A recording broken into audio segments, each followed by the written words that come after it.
begini, 0,6. Ini ada lagi DFA 0,4.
Ini lebih valid. Tapi kita tunggu aja nanti apa itu namanya evidence base-nya. Ya, ini tolong dipahami benar antara FFR sama DFR. Yuk, maju lagi bisa nggak? Satu ya, satu pelajaran ya. Itu nanti iPhone-nya nanti kuliah yang saya balik ke kuliah saya. Kita mau sepakat sampai jam berapa?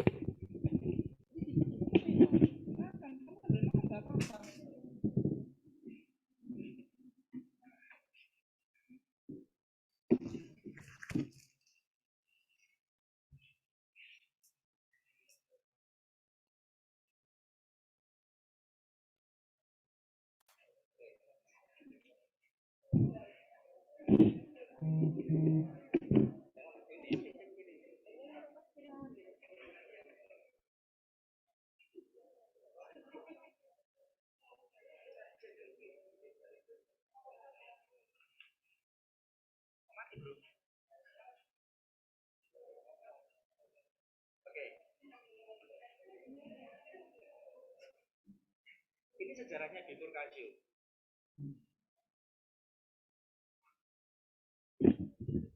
Saya akan menerangkan tentang bifurkasio nanti karena nanti kaitannya dengan beberapa definisi yang agak berubah sedikit.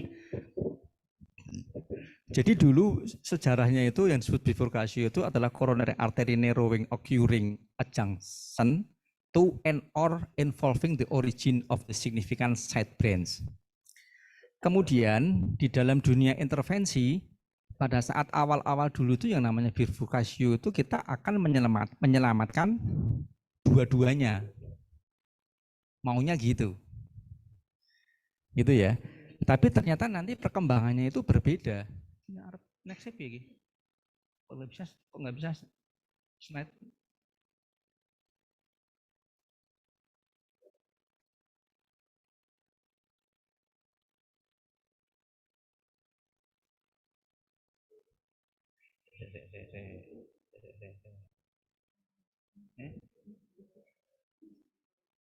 Sini. Oh, bisa.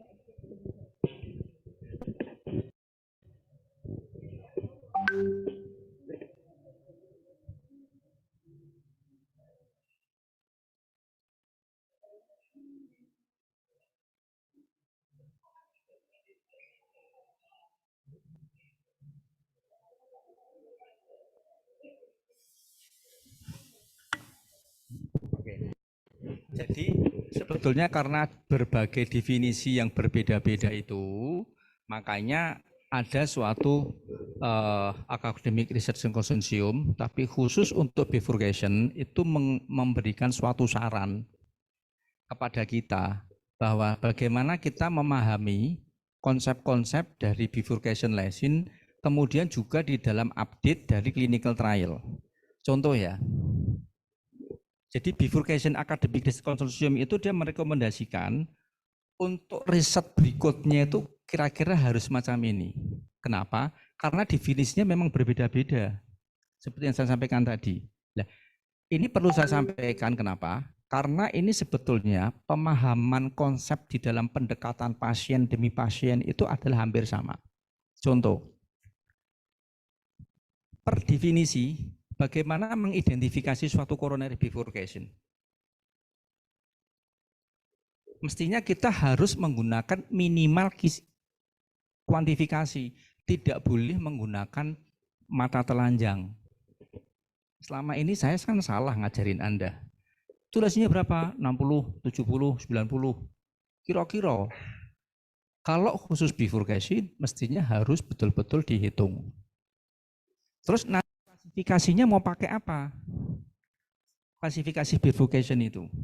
Sehingga mestinya kalau Anda menggambar suatu angiografi dan Anda harus melaporkan suatu lesi di bifurcation, Anda harus menghitung benar, dilakukan kuantifikasi. Itu di mama aja, jangan dibopong toh. Mas apa? Dimas. Oh, dibopong dibengke loh. Ya, jadi nanti kita perlu per definisi itu seperti apa gitu loh. Jadi di sini ada dua pemahaman. Apa yang disebut sebagai coronary bifurcation dan apa yang disebut sebagai bifurcation lesion.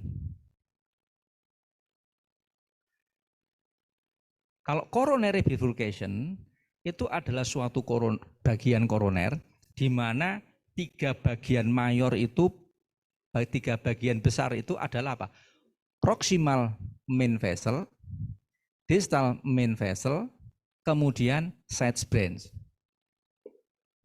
Kalau menentukan proximal main vessel gampang.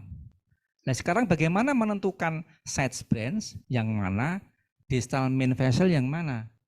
Makanya nanti saya kasih contoh kasus yang tadi saya kerjakan. Jadi kalau Anda tadi di CAT Lab, pelajaran tadi pagi menarik sekali. Ya, itu adalah apa? Definisi secara anatomi dari lesi, dari coronary bifurcation. Kemudian kalau disebut sebagai lesion bifurcation atau lesi bifurkasi itu apabila distal side brain-nya itu minimal lesinya adalah lebih dari 50%.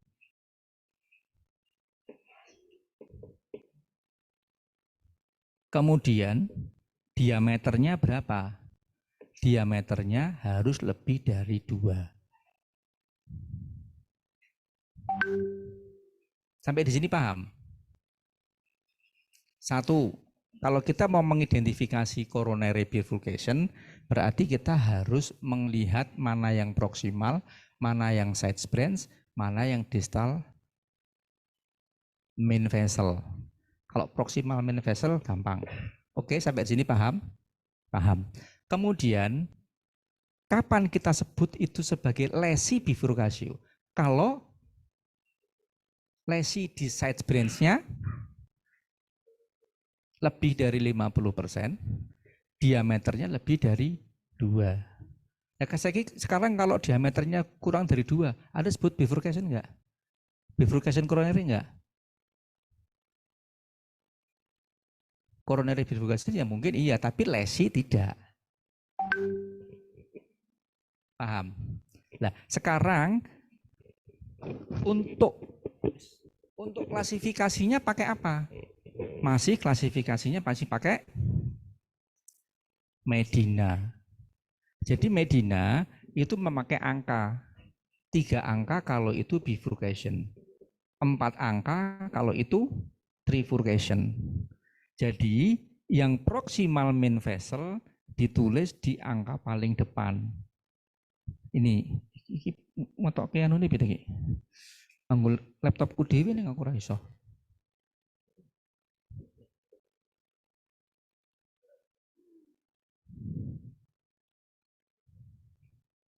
Iya, malah ditoke.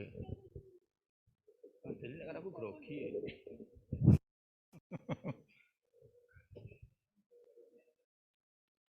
Ini ya saya. Oke. Ini kan ada 111. Artinya apa? Untuk ke pointer ini. Ini ada 111, 110, 0101.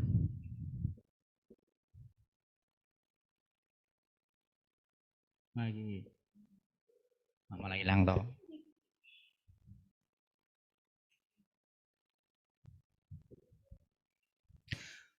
One berarti proximal main vesselnya 1, berarti ada stenosis. Kemudian yang tengah, angka yang tengah itu distal main vessel. Angka yang ketiga itu baru side branch. Sampai di sini paham ya? Gampang. Kalau 111 berarti proximal main vessel ada penyempitan, 1 di tengahnya berarti ada di distal main vessel ada penyempitan, kemudian side branch-nya ada penyempitan. Nah, sekarang kalau dia trifurcation, berarti side branch-nya ada 2. Side branch yang pertama itu ditulis di angka ketiga. Side branch yang kedua itu baru ditulis di angka.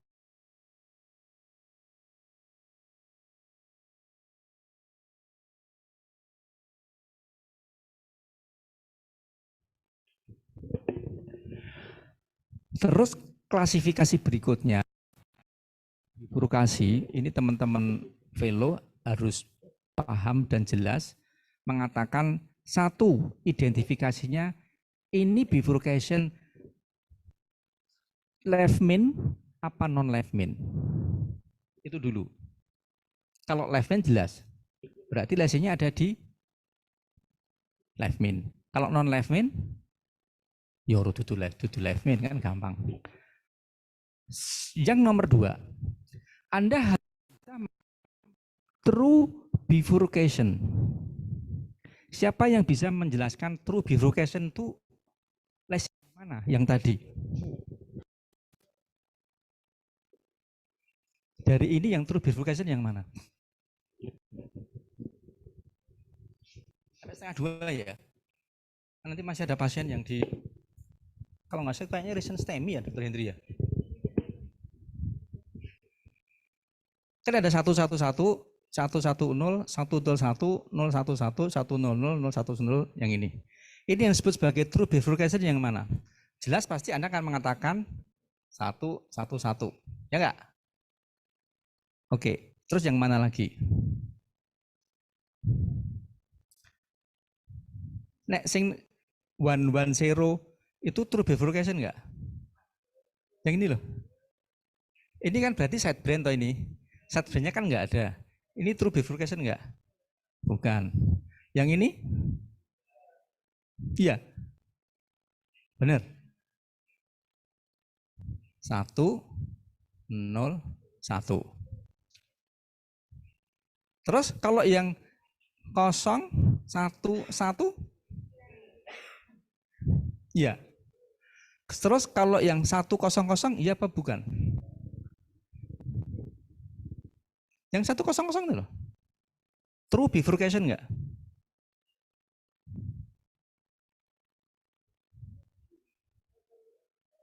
Definisi tadi loh. Enggak.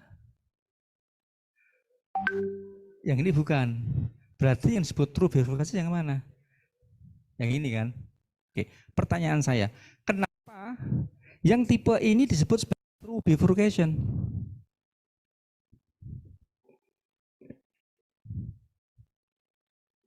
Ya kalau ini jelas. Kenapa ini disebut true bifurcation? Wong ini distal min vessel ora kena kok. Anda saya ajak untuk memahami lebih dalam. Kenapa ini disebut sebagai true bifurcation?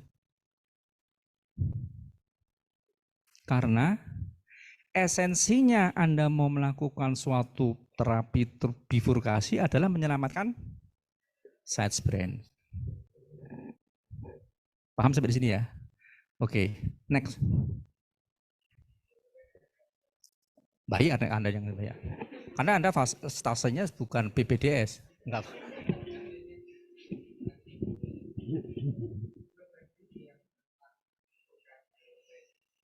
Kalau dia lebih dari 5 tapi tidak lebih dari 2 mm, itu kita tulis nggak? 1 gitu.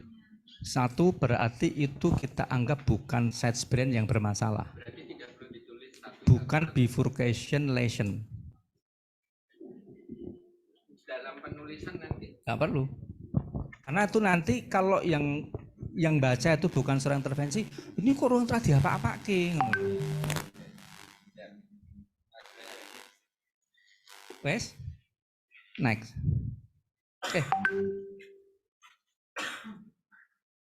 Ya, tadi sudah ya. Terus sekarang, tadi kan tahapan berpikirnya satu left min apa non left min. Tahapan keduanya adalah true bifurcation apa non true bifurcation. Kalau true bifurcation Anda harus paham. Oke? Terus yang pemikiran yang ketiga adalah sebetulnya saya tulisnya sebetulnya sebagai severity, tapi sebetulnya yang kalau kita bekerja di dalam dunia intervensi kompleks coronary bifurcation gitu. Nah, kalau kita sudah berpikir ini kompleks apa non kompleks, ini teman-teman yang bekerja di intervensi koroneri, Anda harus bisa berpikir ke sana sehingga nanti ini strategi yang akan saya pakai yang mana? One stand apa on two stand? Itu penting di sini. Jadi berpikir untuk left min itu ada beberapa tahapan tadi.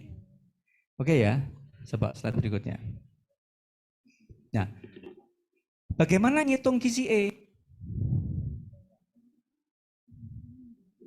Ini anatominya dulu ya.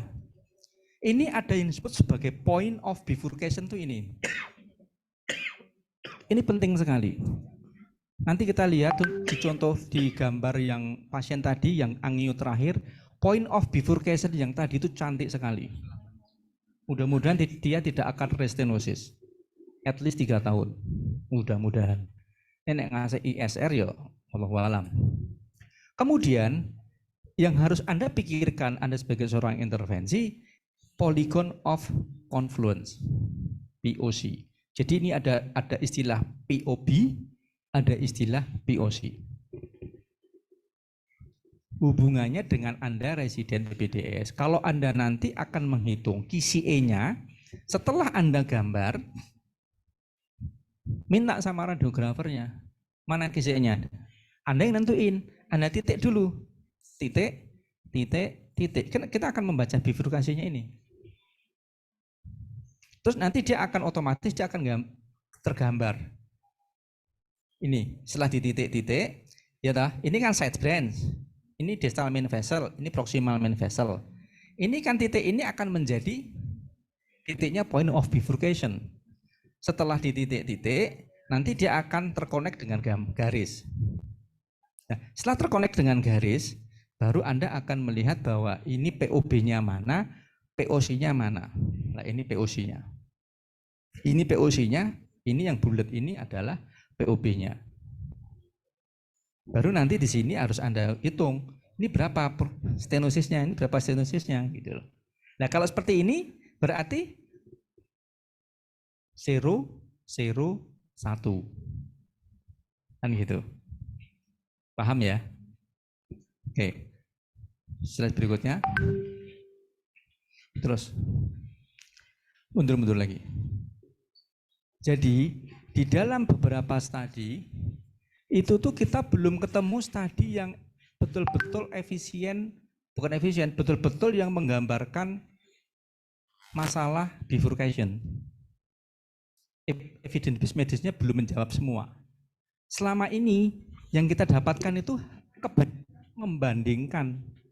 membandingkan teknik komparasi antara professional stenting, DG keras, professional stenting dengan kulot.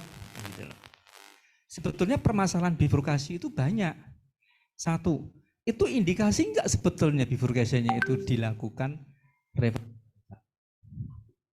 Makanya tadi Velo saya ajak berpikir ke sana. Saya akan membuktikan bahwa ini terindikasi. Buktinya apa? Buktinya apa Dr. Sani tadi? Dilakukan bukan FFR, DFR. DFR antara left min distal LAD, left min sama LCX, distal left min sama distal LAD, DFR-nya 0,4. Tapi kalau left min LCX, DFR-nya tadi kalau nggak salah 0,81. Padahal point of targetnya 0,89. Berarti CX-nya terindikasi, proximal LAD-nya terindikasi, distal left min-nya juga ada. Ya, berarti di sini memang kita ini indikasi bifurkasinya gitu loh. Terus yang kedua, yang harus kita pikirkan apa? Beberapa studi itu kan kadang-kadang tidak memikirkan prognostik relevansinya. Kenapa dibuka? Nggak pernah, jarang dia tuh menampilkan.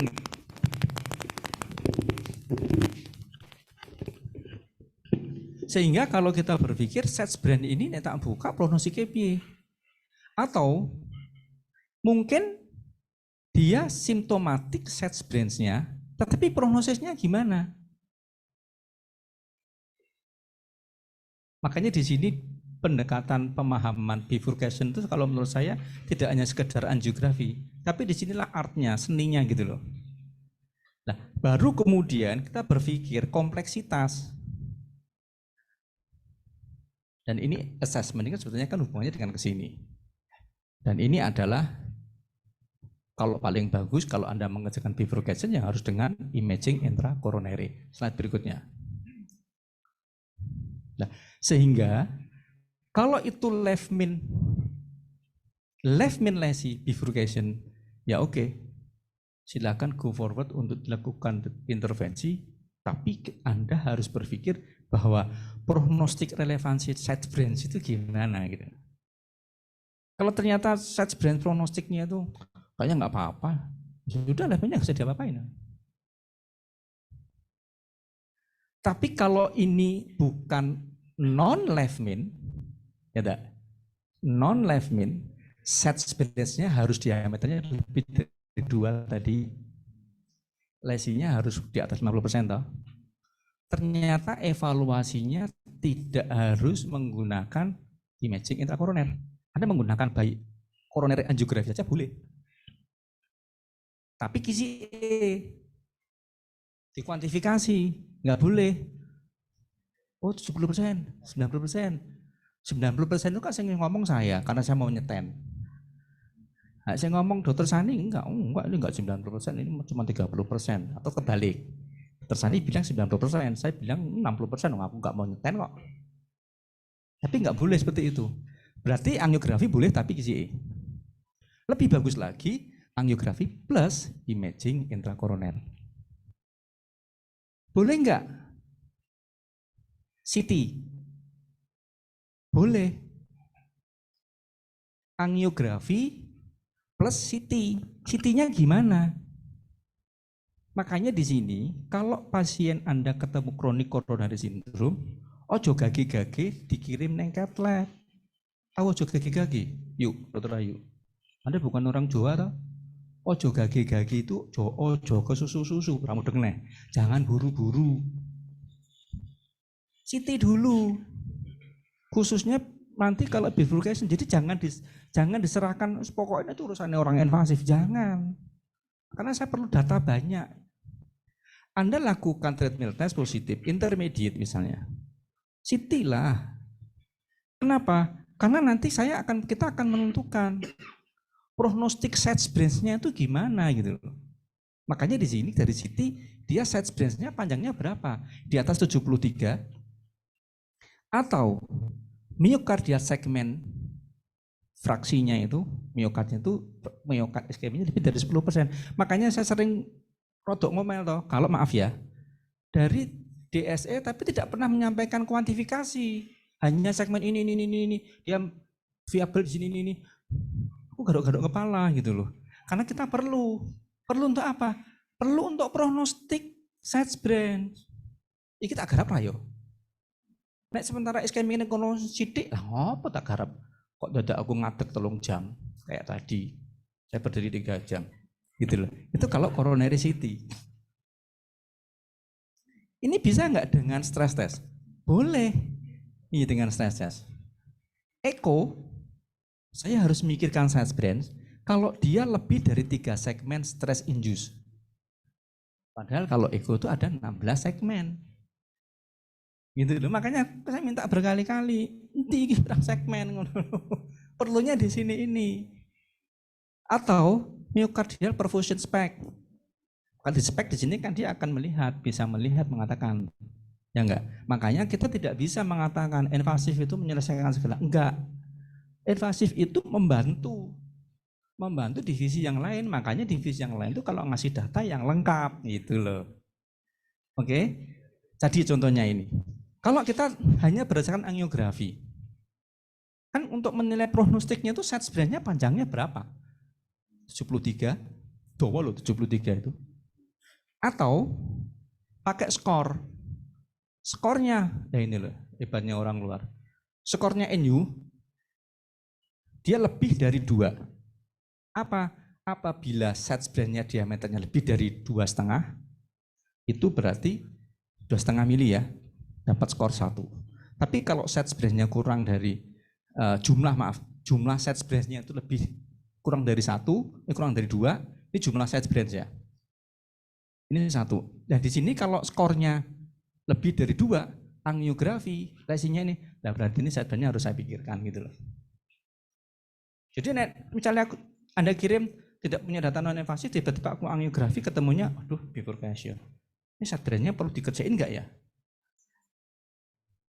Nggak bisa kalau tidak ada data non-invasif. Oke, slide.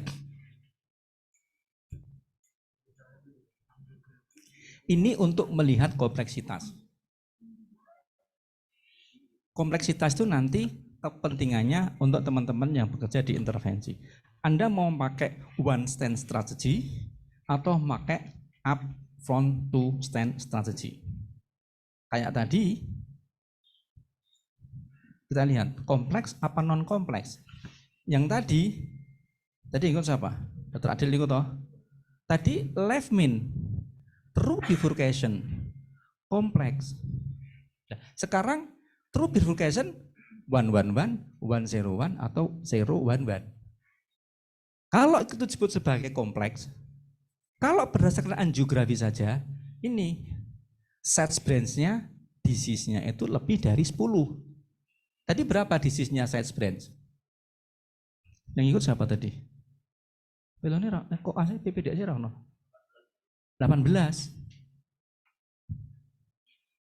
Kalsifikasi enggak? Dokter Sani tadi kalsifikasi enggak? Set branch? Enggak, fibrous. Ifus tadi. Kemudian thrombotic lesion enggak? Enggak. Difficult suspend access, angel enggak tadi melebu? Gampang toh? Berarti tadi cuma punya satu. Jadi dia left main, true bifurcation, difficult. Kompleks, sorry, bukan difficult. Kompleks. Kenapa? Karena kita ketemu satu ini. Kalau sudah ketemu seperti ini, berarti strategi kita apa, Dokter Sani? Upfront to stand. Anda nggak fair kalau ngejain ketemu sini, Anda cuma profesional, plek, udah rampung, selesai, tinggal. Nggak boleh. Itu kalau pakai angiografi. Kalau pakai intravascular imaging, sama kan? Cuman kalsium artsnya lebih dari 60 derajat. Muternya kalsium. Tadi sebenarnya ada kalsiumnya tapi sedikit, nggak sampai 60 dari 60 tadi. Yang circumflex lo ya. Tapi yang proksimal LAD muter 360 derajat. Oke, jadi kita mau pakai apa? Angiografi saja, apa imaging, atau coronary CT. Tuh pentingnya coronary CT. Makanya kirim aja dulu ke Bu Putrika sama Bu Hadi. Nanti datanya apa? Untuk kita diintervensi itu bisa menyelesaikan gitu loh. Jadi jangan treatment test positif kirim CAT, treatment positif kirim CAT. Kalau menurut saya enggak. Saya harus mikir keras nanti. Kirim aja CT dulu. Kenapa? Karena kalau di sini kita berdasarkan CT, kalau CT bifurcation-nya skornya itu lebih dari 1, kompleks. 1, kalsium plaknya di proximal main vessel ada enggak? Kan aku nggak bisa ngelihat kan dari angio. Kalau misalnya Anda dari CT kan bisa. Jadi yang mau ujian besok cuman Abid. Bid iki rungokno kan kancamu kandhanono sesuk. Sesuk tak oke ujian iki. Terus ini low attenuation plaque in proximal main vessel atau set branch. Atau set branch-nya panjangnya lebih dari 5 mili. Kemudian main vessel rasionya main vessel dengan set branch area lebih dari 4,3. Anda mau pakai apa? Mau pakai ini plus ini atau mau pakai CT? Artinya apa ini saya sampaikan di sini?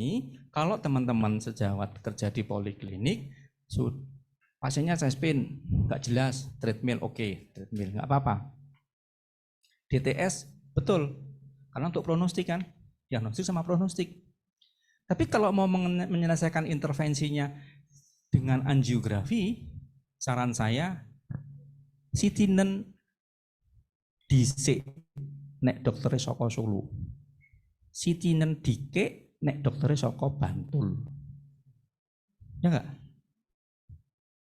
Siti dulu.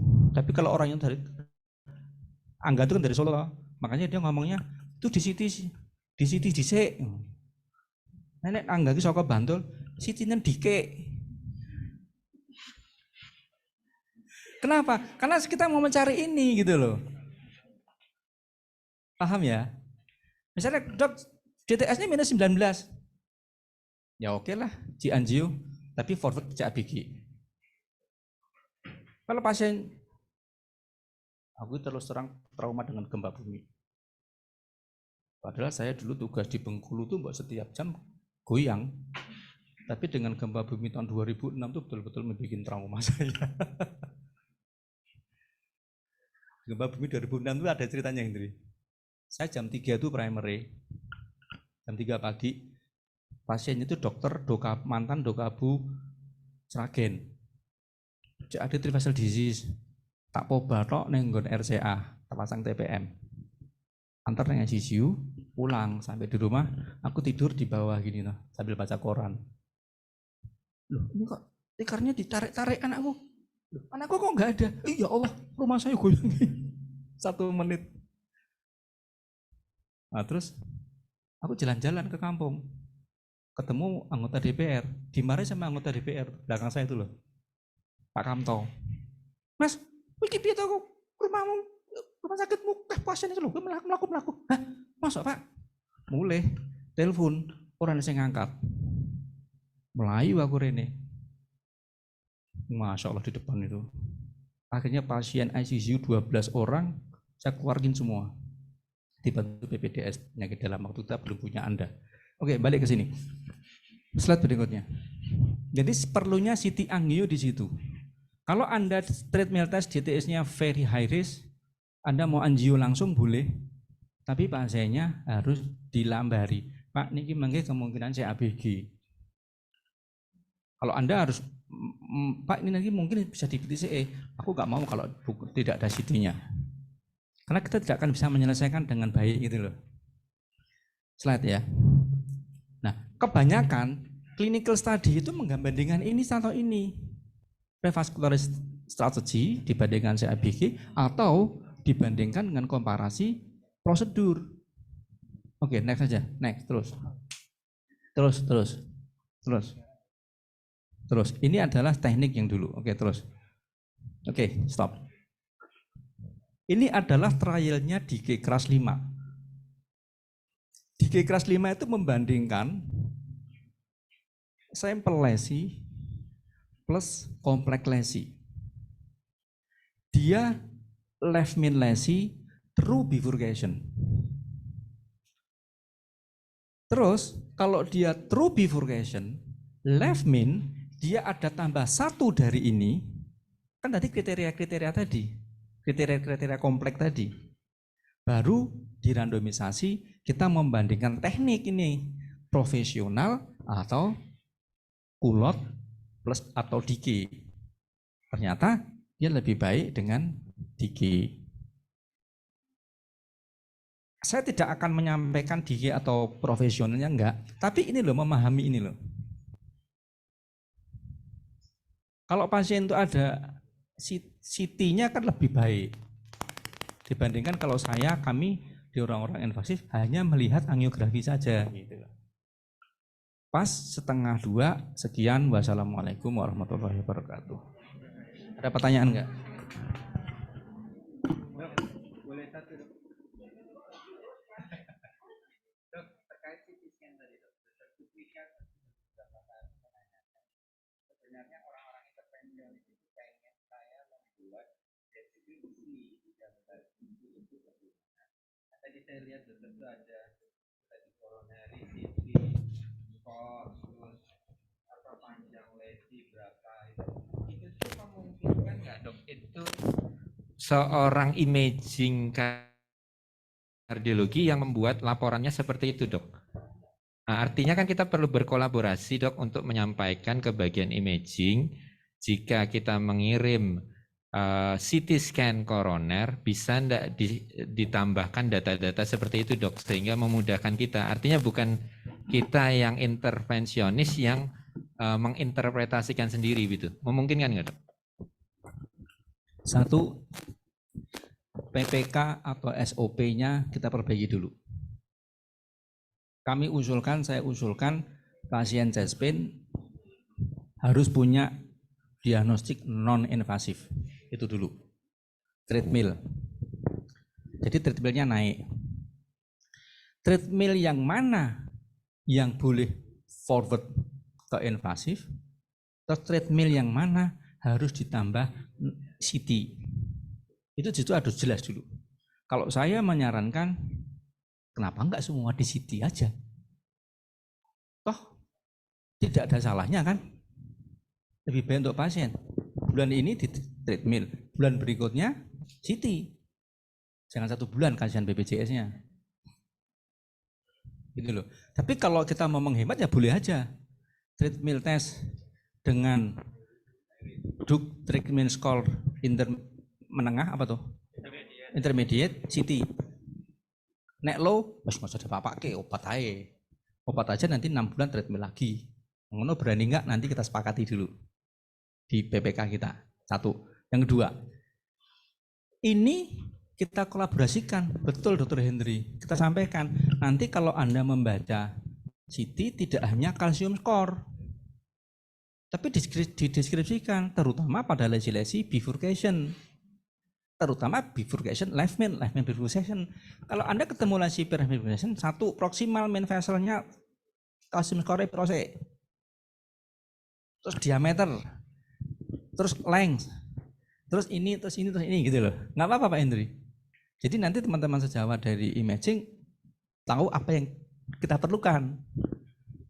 Oke, terima kasih. Ada lagi?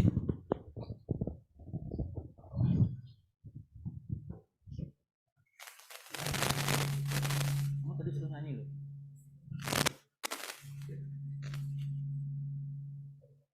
Ada lagi pertanyaan? Sayang yang mau ujian nggak datang.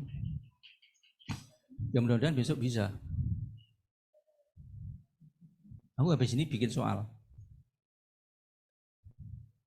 Yang besok ujian siapa aja tuh? Abid siapa nih? Siapa nih? Iya, apa nih?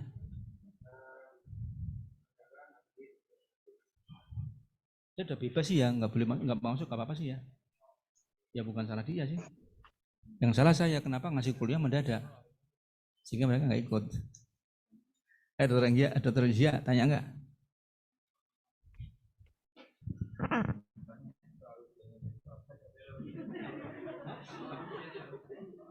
Kan itu tadi.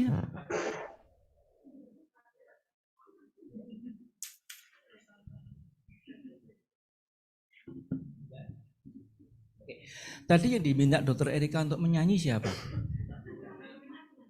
Ganang. Ganang apa Danang? Hah?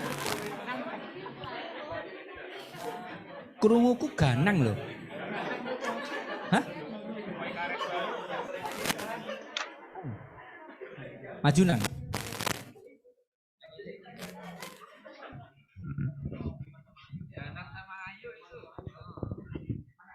Ini Dok, Ayu di sini. Ya, Mas di sini.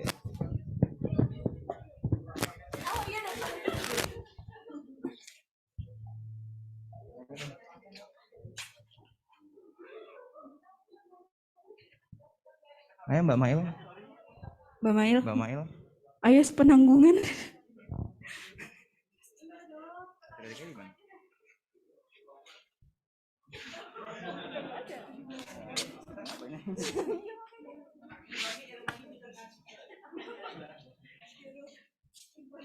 Bintang. Mari sini Bintang.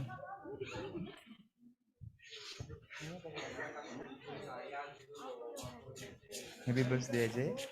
Happy birthday aja lagunya di situ tadi saya udah ada.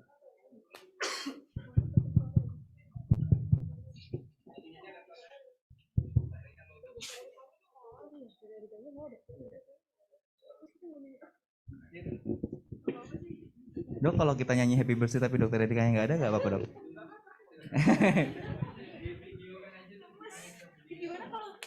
Kayak yang itu aja. Nggak usah. Kita nggak bisa baca suara loh.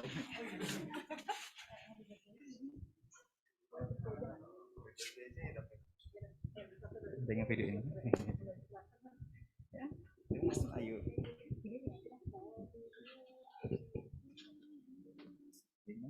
Didekatkan mic-nya. Ada mic satu lagi buat Dokter Ayu, udah deh. Ya, Bintang silakan satu. Suara berapa menit? Ya, oke. Ibu sih aja.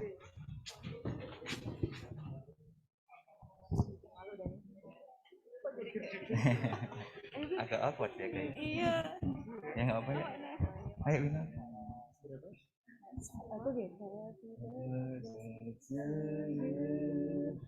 Happy birthday to you.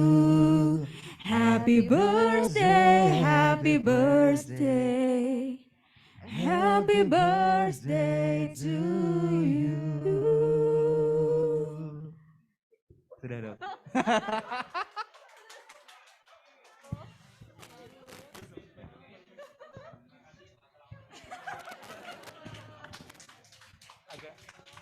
Oke, Dokter Nahar. Terima kasih, Dokter Nahar.